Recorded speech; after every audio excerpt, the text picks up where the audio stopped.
nosotros hemos avanzado ya dentro de la misa hasta el momento en que el sacerdote ofrece la colecta. Es decir, él toma todas nuestras oraciones y nuestras intenciones y las ofrece a nuestro Dios Padre tierno y misericordioso. Y nosotros hemos dicho amén, es decir, hemos aceptado su intercesión, su trabajo, y procedemos a la siguiente parte de la misa, que es la liturgia de la palabra. En este momento nosotros vamos a vivir esta fase de la misa en la cual Dios nos va a hablar. Dios presente y vivo nos va a hablar. No es una persona leyendo desde el ambón, es Dios mismo, presente y vivo, en cada palabra escrita en ese libro, quien nos va a través de un instrumento a hacer escuchar su palabra. En términos generales, la primera lectura es lo que siempre recibimos primero. Después de dedicar un tiempo a reflexionar sobre la liturgia de la palabra en su conjunto, como lo hicimos ayer, ahora vamos a examinar más detenidamente cada una de sus partes, empezando por la primera lectura. Así podemos escuchar al lector proclamar lectura, como un ejemplo, lectura del libro del profeta Isaías. En tiempos de Ahaz, rey de Judá, hijo de Jotam, hijo de Usías, de Rezim, rey de Aram y de Peca, rey de Israel, hijo de Remalías, en Isaías 7, 1 al 9. Con todos estos nombres que muchos de nosotros quizá ni siquiera sepamos pronunciar, nos preguntamos, ¿por qué utilizamos el Antiguo Testamento en la misa? Lo utilizamos porque al leer esta primera lectura y en esta primera lectura el Antiguo Testamento, aprendemos y vemos un testimonio de la fidelidad de Dios. La primera lectura de la misa suele ser del Antiguo Testamento. Cuando escuchamos las historias del Antiguo Testamento, oímos hablar de cómo Dios llamó y empezó a formar a su pueblo. Si estás familiarizado con el Antiguo Testamento, sabrás que hay tiempos de fidelidad y de caída. Hay profetas, jueces y otros líderes que ayudan al pueblo a recuperar la fidelidad. Hay momentos en los que Dios está directamente implicado y otros en los que parece estar en un segundo plano. Aprendemos acerca de la fidelidad de Dios, incluso en medio de nuestra infidelidad. Sorprende esa fidelidad de Dios. Sabemos que no la merecemos y sin embargo ahí está, amando, perdonando, guiando, proveyendo y protegiendo constantemente, haciendo todo lo que los buenos padres hacen por sus amados hijos. Ojalá que al escuchar esas palabras cada semana nos recuerden que siempre podemos acudir a nuestro Dios, Padre tierno y misericordioso y amoroso. Como hemos había revisado antes, por lo general, cuando hablamos del Antiguo Testamento, hablamos de una preparación a través de Moisés, los profetas y otros escritores. Dios estaba siempre preparando a su pueblo y también a nosotros para recibir la verdad sobre Jesús, que Él es realmente el Mesías que vino a liberarnos del pecado y de la muerte, para que pudiéramos vivir con el Padre para siempre. El Antiguo y el Nuevo Testamento trabajan juntos. El Antiguo prepara para el Nuevo y el Nuevo nos dice lo que hemos estado esperando, es decir, nos muestra a Jesucristo. Esto está tomado de la Constitución Dogmática de la Divina Revelación de Verbum, que fue firmada por el Papa Pablo VI en el año 1965. Recordemos, hermanitos, cómo todo se liga. A través de los llamados de amor y conversión, nosotros hemos entendido que Dios llama a sus hijos y ha estado llamando siempre, nunca dejó de llamar. Así lo puso en el Tratado de la verdadera devoción a los Sagrados Corazones Unidos de Jesús y de María. Así nos lo ha dejado entender. Así nos mostró todas estas alianzas que progresivamente fue realizando a través de la historia, para que en la plenitud de los tiempos hiciera la alianza en la cual dejó organizada su una sola y única Iglesia Santa, Católica y Apostólica. Fue el Señor Jesús quien la dejó entre nosotros, con todos sus sacramentos y con todo su esplendor, su Iglesia, a la cual nos llamó a ser parte. Y esa conexión que se realiza en la historia nuestra, se realiza a través de la liturgia en este momento. Dios no deja atrás la historia del Viejo Testamento, del Antiguo Testamento, porque es parte de nuestra vida y parte de nuestro entendimiento, parte del sufrimiento que Él mismo ha tenido que pasar ante nuestra rebelión y nuestra esta imposibilidad de entender sus deseos. Así entonces, también a través de esta lectura, primera lectura del Antiguo Testamento, se nos muestra la familia de Dios y su importancia. ¿Cómo así? ¿Por qué necesitamos todos esos nombres? Toda la Biblia, incluso las partes que no entendemos o que no nos parecen útiles, forman parte de la preciosa palabra de Dios a su pueblo. Nos recuerda que al igual que cada partícula del cuerpo de Cristo es preciosa, también lo es cada palabra y nombre de la Biblia. No están ahí por accidente. A veces las lecturas pueden parecernos oscuras porque no entendemos las antiguas culturas de Oriente Medio. A veces solo insinúan ligeramente uno de los grandes misterios de Dios y su importancia puede pasarse por alto fácilmente. A veces nos tropezamos con los nombres o no entendemos el lenguaje poético. Sin embargo, podemos estar seguros de que, si nos esforzamos, el Espíritu Santo nos dará la capacidad suficiente para captar todo lo que podamos necesitar para nuestra santificación y misión en la vida.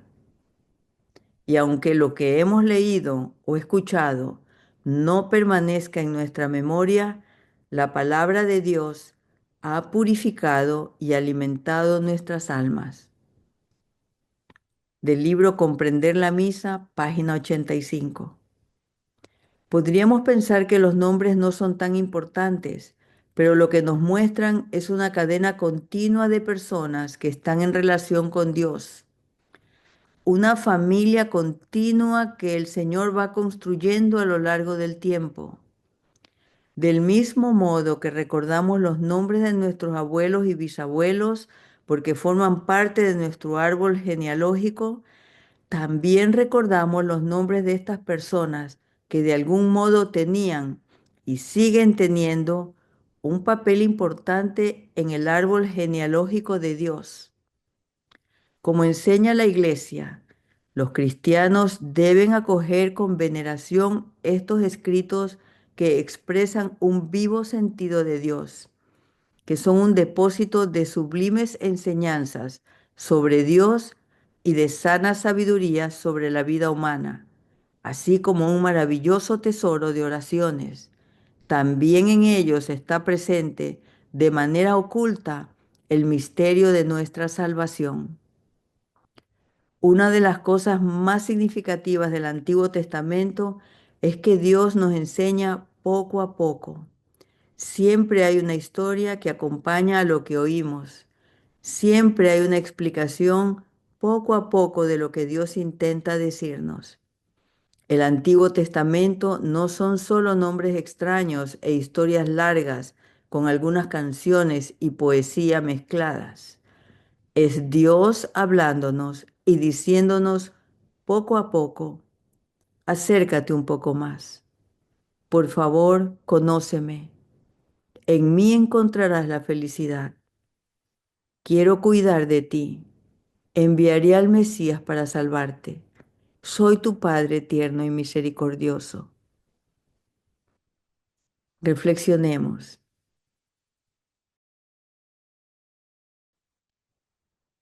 Nosotros acabamos de leer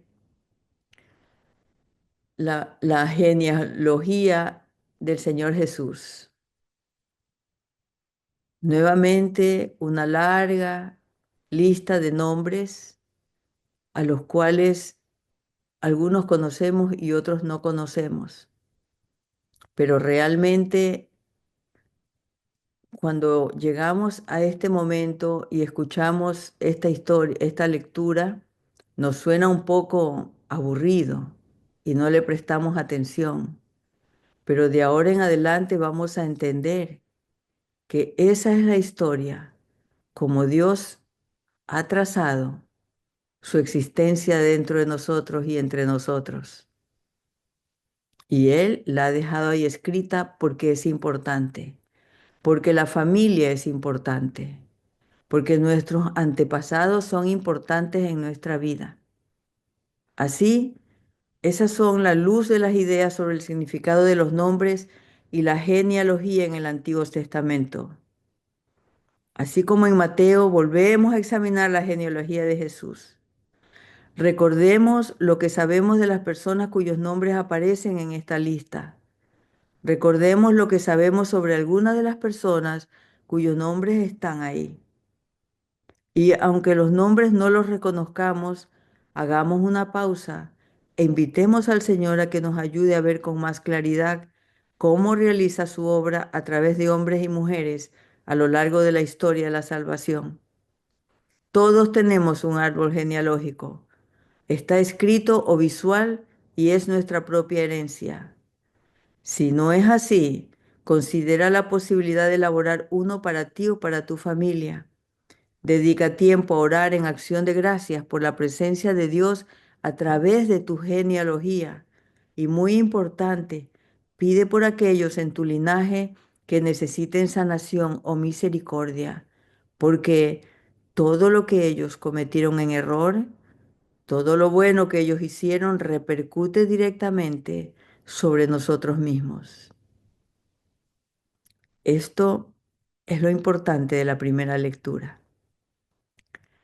Luego de la primera lectura, nosotros escuchamos los salmos. Lo conocemos como el Salmo responsorial. La instrucción general del misal romano dice: cantad al Señor un cántico alegre. Después de la primera lectura sigue el Salmo responsorial, que es parte integrante de la liturgia de la palabra y tiene una gran importancia litúrgica y pastoral, pues favorece la meditación de la palabra de Dios. Instrucción general del misal romano, numeral 61. Según el glosario del Catecismo de la Iglesia Católica, un salmo es una oración del libro de los Salmos del Antiguo Testamento, reunida a lo largo de varios siglos, una colección de oraciones en forma de himnos o poesía. Los salmos se han utilizado desde tiempos de Jesús como oración pública de la Iglesia. En total, hay 150 salmos, cuya extensión varía desde muy breve, como el Salmo 117, que tiene solo 2 versículos, hasta increíblemente largos, como el Salmo 119, que tiene 179 versículos. Hay un salmo para cada condición y momento. La instrucción general del misal romano indica que el salmo responsorial debe ser cantado y que si el salmo no puede ser cantado, entonces debe ser recitado de una manera que sea particularmente adecuada para fomentar la meditación de la palabra de Dios. Se suele repetir un estribillo entre los versículos. El estribillo ofrece una breve línea para la meditación, resumiendo un tema de un salmo en particular. Hablando de los salmos, el catecismo dice: rezados y realizados en Cristo, los salmos son un elemento esencial y permanente de la oración de la Iglesia. Son aptos para los hombres de toda condición y tiempo. Catecismo Iglesia Católica, numeral 2597. Hablando del uso de los salmos en épocas anteriores, el catecismo señala: los salmos alimentaban y expresaban la oración del pueblo de Dios reunido durante las grandes fiestas en Jerusalén y cada sábado en las sinagogas. Su oración es inseparablemente personal y comunitaria. Concierne tanto a los que oran como a todos los hombres. Numeral 2586. Los salmos siguen teniendo un gran valor para nosotros, ya sean himnos u oraciones de lamentación o de acción de gracias, ya sean individuales o comunitarios, ya sean cantos reales, cantos de peregrinación o meditaciones sapiensales. Los salmos son un espejo de las maravillas de Dios en la historia de su pueblo, así como reflejos de la experiencia humana del salmista, que es la persona que escribió el salmo. Aunque un salmo determinado refleje un acontecimiento del pasado, posee una sencillez tan directa que puede ser rezado en verdad por los hombres de todo tiempo y condición. Catecismo de la Iglesia Católica, numeral 2588. Recordemos que Jesús rezó esas mismas palabras. El señor Belmonte nos recuerda que debemos cantar los salmos con fe y alegría, recordando la exhortación de San Pablo. San Pablo recomienda a los fieles reunidos que esperen la venida del Señor, que canten juntos salmos, himnos y cánticos espirituales. Véase Colosenses 3:16. El corazón manifiesta su alegría cantando. San Agustín dice con razón que cantar es de enamorados. También existe el antiguo proverbio: quien canta bien reza dos veces. Comprender la misa, página 88. Pensemos en cómo nuestro Señor Jesús también habría cantado y rezado estas mismas palabras en los Salmos, puesto que sabemos por los evangelios que acudía regularmente a las reuniones de oración judías. Podemos concluir que también habría cantado los salmos con regularidad. Hubo ocasiones en las que se refirió directamente a los salmos, como cuando comenzó el rezar el Salmo 22 desde la cruz. Dios mío, ¿por qué me has abandonado? No hay nada mejor que pasar un rato con el Señor usando las palabras exactas que Él usó para orar. La próxima vez que dispongamos de 20 segundos, recemos el Salmo 117. Si tenemos 20 minutos, probemos con un pasaje más largo como el Salmo 119. Si te sientes atrevido, intenta cantar uno, ya sea en la iglesia, trabajando al aire libre o en la ducha. Siempre es bueno alabar al Señor, dice el Salmo 92. Reflexionemos. Tomemos nuestro tiempo para rezar con los salmos. Si eliges el Salmo 119, tal vez puedas seleccionar una porción más corta de él para una reflexión más profunda después de rezarlo en su totalidad. Abre tu Biblia en el libro de los Salmos y permítete vagar por las páginas. Encuentra y ora con un salmo que te hable en este momento de tu vida. Para un desafío adicional, encuentra y ora con un salmo que no te parezca relevante en ese momento, trayendo a esta oración las necesidades e intenciones de aquellos que se encuentran en otras situaciones. Nuestra Madre Santísima, en un llamado de amor y conversión, nos pidió que siempre incluyamos un salmo cuando oramos. Desde que nos topamos con ese pedido, leemos uno diario en orden numérico, aquí en el Santo Rosario de las mañanas. Esto nos da la oportunidad de ponernos en contacto con salmos que nunca hemos leído, lo cual es excelente, pues si los dejamos enraizar en nuestro corazón, tendremos un arma para poder alentarnos, aconsejarnos, fortalecernos o ayudar a otros en necesidad. Es una adición a nuestra preparación como apóstoles de los últimos tiempos.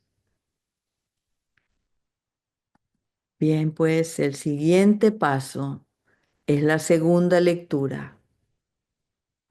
La segunda lectura se hace los domingos y en las solemnidades. Después del Salmo responsorial, oímos siempre la proclamación de la segunda lectura que se toma de los libros del Nuevo Testamento, pero distinto de los evangelios, y suele ser lecturas continuadas de una semana a otra. Aunque San Pablo es el más prolífico de los escritores del Nuevo Testamento, también escuchamos lecturas de San Juan, San Pedro, Santiago y otros. Aunque las frases de estas lecturas son a veces largas y un poco incómodas, porque fueron escritas originalmente en griego, están repletas de gran sabiduría y directrices para la vida cristiana. Como escribe Edward C. Aunque a menudo se seleccionan independientemente de la primera lectura y del Evangelio, estos escritos del Nuevo Testamento reflexionan sobre el ministerio de Jesucristo y su obra salvadora y el significado que tiene para nuestras vidas. También extraen las aplicaciones prácticas de nuestra vida en Cristo y nos exhortan cada vez más a revestirnos de Cristo y alejarnos del pecado. En un paseo bíblico por la misa, página 64. ¿Cómo podemos vivir en Cristo cada día? Al recorrer los libros del Nuevo Testamento, vemos cómo cada escritor se dirigía a una persona o a una comunidad concreta con sus propios puntos fuertes y débiles. El escritor conocía a su audiencia y a través de la guía del Espíritu Santo enseñó a estas personas lo que Dios nos pide y cómo vivir en Cristo cada día. Estas lecturas nos llaman a la fidelidad y a la generosidad en el amor mutuo. A veces escuchamos alegres palabras de verdad. Queridos, mirad qué amor nos ha dado el Padre para que seamos llamados hijos de Dios y así somos. 1 Juan 3:1. También escuchamos palabras de consuelo. Oramos siempre por vosotros. 2 Tesalonicenses 1:11. Otras veces oímos exhortaciones a la santidad como ¿no sabéis que sois templo de Dios y que el Espíritu de Dios habita en vosotros? 1 Corintios 3:16. Y no uséis esta libertad como ocasión para la carne. Gálatas 5:13. Estos escritos son beneficiosos para nosotros, porque tanto San Pablo como los demás escritores ayudaban a los primeros cristianos a entender cómo vivir en un mundo anticristiano. Recordemos que el cristianismo era ilegal en el Imperio Romano durante los primeros siglos de la Iglesia. Ahora el movimiento anticristiano va en creciendo nuevamente y aunque algunos nos negamos a realizarlo, la profecía es que volverá a ser considerado ilegal. Los escritores daban respuestas a preguntas difíciles, explicaban por qué hacemos ciertas cosas y no otras, y exhortaban al pueblo a la santidad y a la fidelidad, incluso en medio de las luchas y persecuciones cotidianas. Entonces, ¿cómo vivir como cristianos en el mundo actual? Esto lo aprendemos escuchando muy estrechamente las segundas lecturas, porque allí está esa enseñanza. Estas preguntas muy comunes que nos hacemos el día de hoy son: ¿cómo vivo realmente como cristiano en el mundo? ¿Cómo hago para que lo que hago en la misa del domingo dure hasta el siguiente? Gracias a estas lecturas del Nuevo Testamento, tenemos respuestas a estas preguntas. Miremos las lecturas y ¿qué vemos? Sed imitadores míos como lo soy de Cristo. 1 Corintios 11:1. Porque todos vosotros sois uno en Cristo Jesús. Gálatas 3:28. Porque Él es nuestra paz. Efesios 2:14. Buscadlo de arriba. Colosenses 3:1. Para que no os canséis ni desmayéis. Hebreos 12:3. Sed hacedores de la palabra y no solamente oidores. Santiago 1:19. Competid bien por la fe. 1 Timothy 6:12. Hijos, amemos con obras y de verdad. 1 Juan 3:18. Enjugará toda lágrima de sus ojos. Apocalipsis 21:4. Estad siempre dispuestos a dar razón de vuestra esperanza. 1 Pedro 3:15. Así podríamos seguir y seguir. Realmente podríamos. En la misa de cada domingo y en las solemnidades, la segunda lectura está llena de sabiduría de los santos para ayudarnos a ser santos también a nosotros, para ayudarnos a ser apóstoles de los últimos tiempos. Escuchemos con un corazón cambiado y con una percepción de lo que lee en la palabra de la segunda lectura en los domingos y en las solemnidades, cómo nosotros tenemos que consolarnos, defendernos y mantener viva nuestra fortaleza y nuestra esperanza en Cristo. Y cómo nosotros tenemos que seguir buscando este camino hacia la santidad y realizar nuestra misión a la cual hemos sido llamados. Así reflexionemos. ¿Qué podemos hacer con este conocimiento? Invitar a familiares, amigos o compañeros, especialmente en nuestros cenáculos de oración o tal vez en nuestras parroquias, a estudiar juntos un texto del Nuevo Testamento que no sean los evangelios. Encontrar un recurso o un mentor o un guía espiritual para este estudio orante. Comprometerse a reunirse con regularidad y experimentar cómo estos textos dirigidos a las personas y comunidades de los primeros cristianos pueden fortalecer hoy nuestra vida comunitaria en nuestros cenáculos de oración y en la futura tribulación. Consideremos la importancia de la escritura de escribir cartas en los primeros años del desarrollo de la iglesia. ¿A qué persona o personas de nuestra vida podríamos animar o exhortar por medio de una carta? Tómate el tiempo y entrénate para hacer llegar a ellos a través de esta comunicación personal algún tipo de enseñanza de esta categoría. Así vamos preparando aquellas cartas que tal vez en algún momento tengamos que escribir a nuestros hermanos para recordarles que Cristo está vivo y que a pesar de la tribulación tenemos nosotros que mantener enseñándole a todos esa permanencia. Muchos papas y obispos siguen escribiendo cartas a los fieles. Busquemos cartas más recientes que hayan escrito nuestro obispo o el papa y compartámoslas. Si te sientes movido a responder, adelante, hermanitos, porque es una forma de entrenamiento y enseñanza. La misa nos entrena y nos enseña de cómo tenemos nosotros que actuar y trabajar como misioneros, apóstoles de los últimos tiempos. Bien, el Señor dijo, hagan esto en memoria mía. Así, después de las lecturas hay unas respuestas. El lector dice, palabra de Dios, y el pueblo responde, te alabamos, Señor. En inglés decimos gracias a Dios. Alabanza es un acto de gratitud, en este caso, desde el ser humano para Dios, por todo lo que Dios hace y ha hecho en la vida del ser humano, por darnos su palabra, por hablarnos a través de las lecturas en la Santa Misa.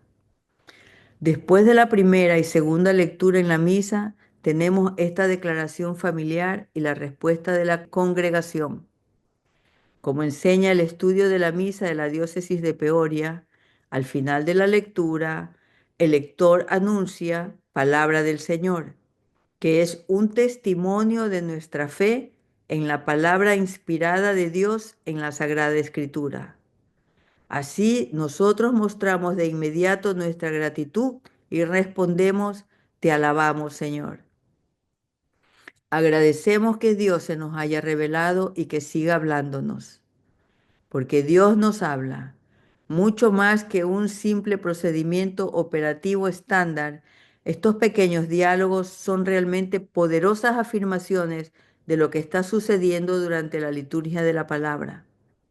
Mientras el lector proclama la palabra de Dios, nosotros escuchamos lo que Dios quiere enseñarnos ese día en particular. Aunque en general estemos atentos a las lecturas, podemos distraernos fácilmente. Tal vez nos fijamos en alguien que está sentado cerca y pensamos en una pregunta que querríamos hacerle. A veces una palabra de la lectura nos recuerda otro pensamiento.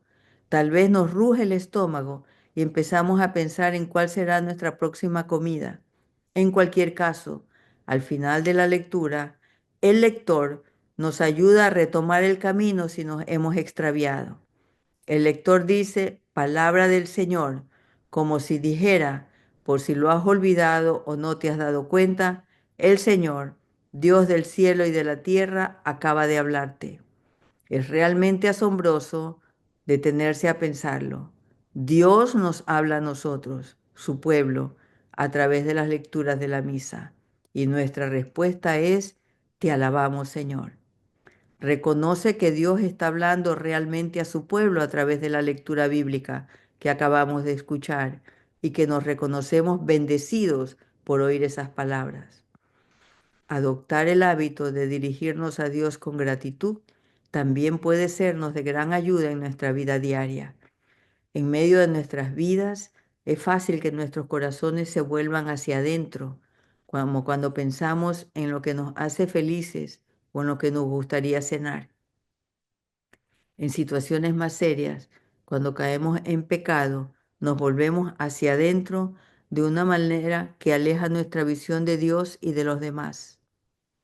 Cuando esto sucede, es como cerrarnos como una concha.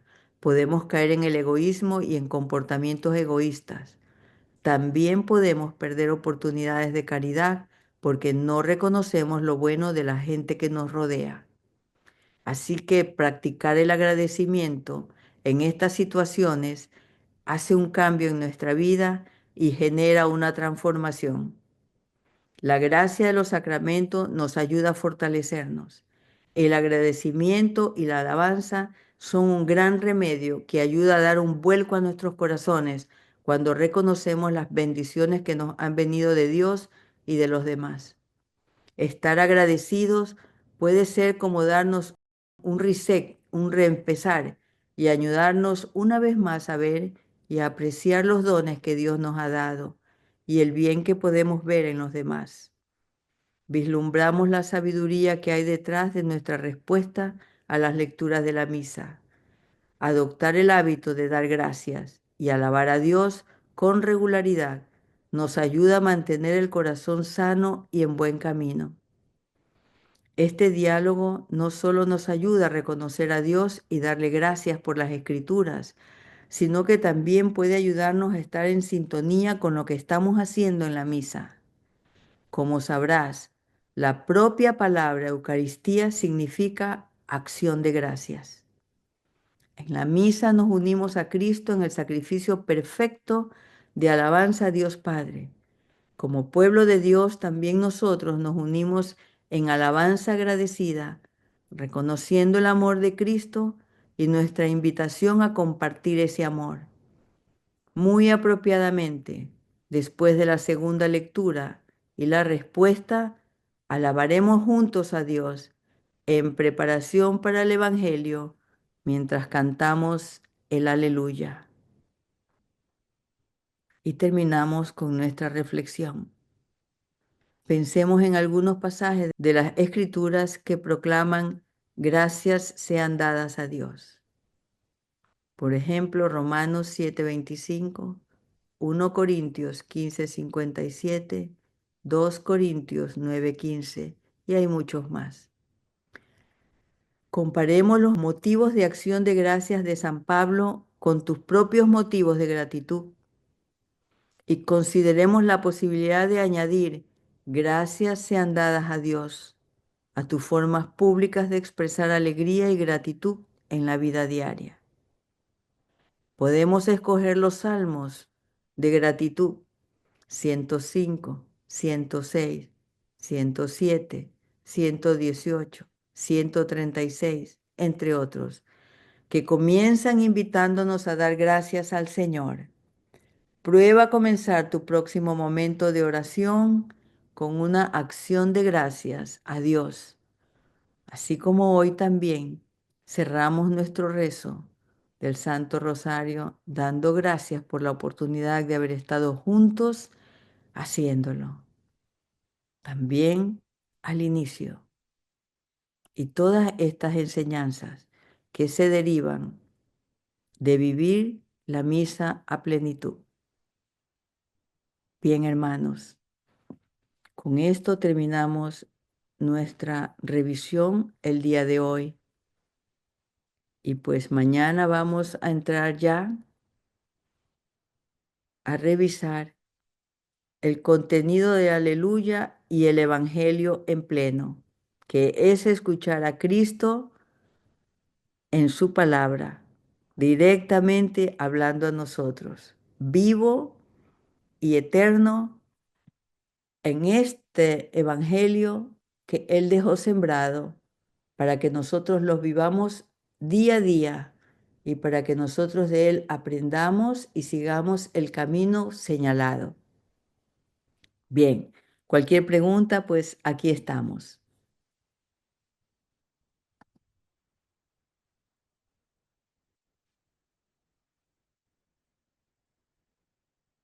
Sé que puede parecer un poco largo y tedioso el camino como vamos y parece que nunca vamos a terminar de revisar la misa, pero en realidad nunca vamos a terminar, porque esto que estamos viendo es un pequeño esbozo.